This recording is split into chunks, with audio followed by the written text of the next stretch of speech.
Le village de Nianing s'éveillait doucement sous les premières lueurs dorées du soleil. Une brise matinale effleurait les toits de chaume et faisait danser les feuilles des baobabs majestueux.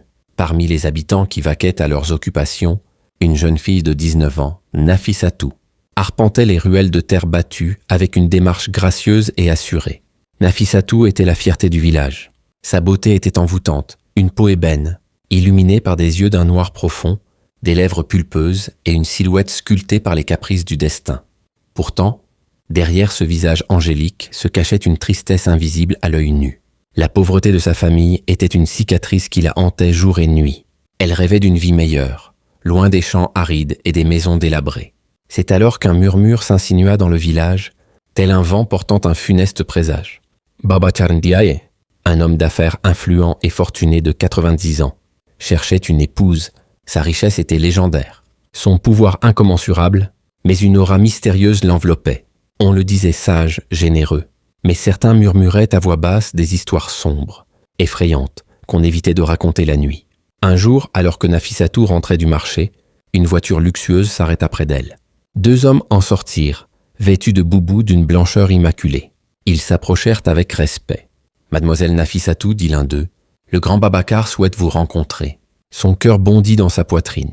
Elle avait entendu parler de lui, mais jamais elle n'aurait imaginé qu'il puisse s'intéresser à elle.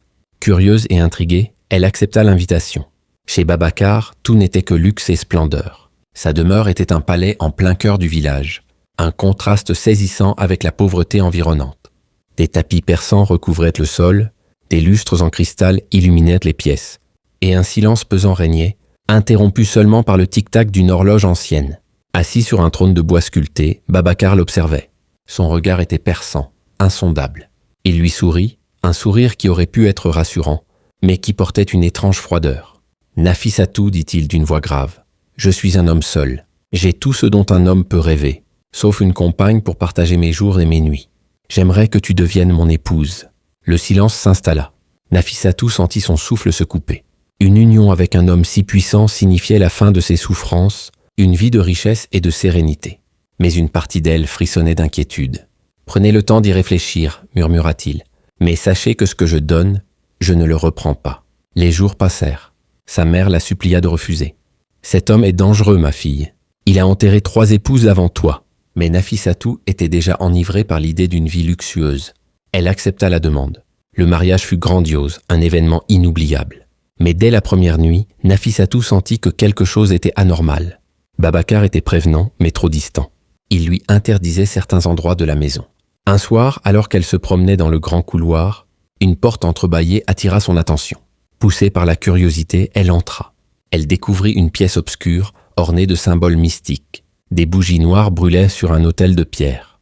Et là, dans un coin, elle vit quelque chose qui glaça son sang, des objets appartenant aux anciennes épouses de Babacar, et pire encore, des ossements humains. Un frisson parcourut son échine. Babacar n'était pas un simple homme d'affaires.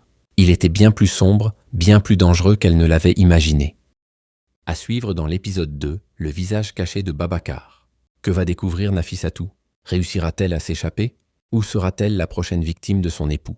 Abonnez-vous et surtout partagez pour ne rien manquer de la suite de cette histoire captivante.